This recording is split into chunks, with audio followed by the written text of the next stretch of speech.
meron tayong bakery. O kahit ikaw, kung may bakery ka, may pwesto ka, bakit hindi mo tingnan yung isa pang panggagalingan ng income mo? Maglagay ka kaya dyan ng table, 2 o 3, mag-serve ka ng coffee. Di ba?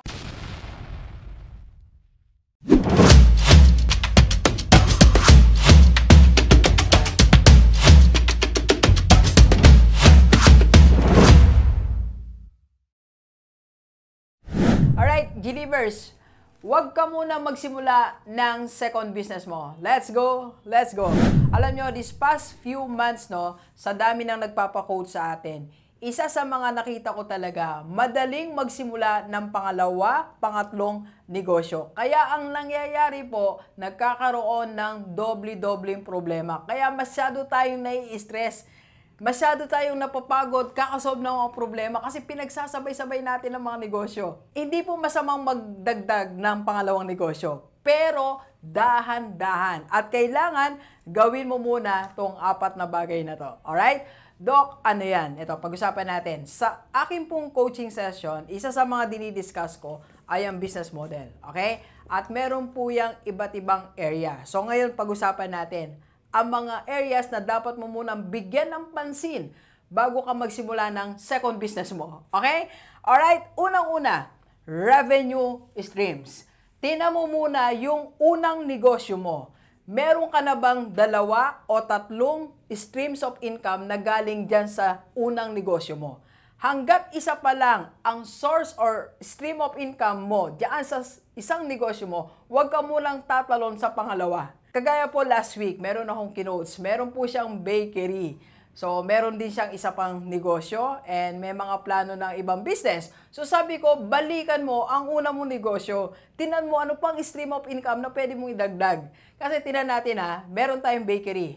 O kahit ikaw, kung may bakery ka, may pwesto ka, bakit hindi mo tingnan yung isa pang panggagalingan ng income mo? Maglagay ka kaya dyan ng table, 2 o 3, mag-serve ka ng coffee. Di ba? Or meron kang tinapay na masarap, ensaymada, kung ano man yung binake mo. Okay? Kumikita ka dyan, di ba? Pag pinartner mo sa coffee yan, may income ka sa coffee. Alright? So pag-isipan natin, ano pang revenue ang pwede kong makuha dyan sa iyong existing na business. Okay? Huwag agad dagdag ng negosyo. Okay? So second, channel, distribution channel. Bago ka magdagdag ng pangalawa mong negosyo, tinan mo muna yung una mong business, baka pwedeng ayan ang pag-focusan mo ng time, ng isip mo na magkaroon ka ng branch or ipa-franchise mo. Instead of crafting new business idea, edi yung isa mong negosyo, manganganak yan ng isa pa, hanggang sa mag-scale siya at lumaki ang income mo. Alright? Distribution channel. Okay? Next po, ito, customer segment. Instead of umiisip ka ng pangalawa mong negosyo, bakit hindi mo tingnan kung ano pang market ang gusto mong idagdag or pwede mong idagdag dyan sa negosyo mo? Kung ang mga kliyente mo ngayon o bumibili sa'yo, mga estudyante, bakit hindi mo pag-isipan yung mga nanay kaya, yung mga tatay kaya, yung mga OFW kaya, paano mo sila ma-serve dyan sa iyong negosyo? Think of additional market segment sa una mong negosyo.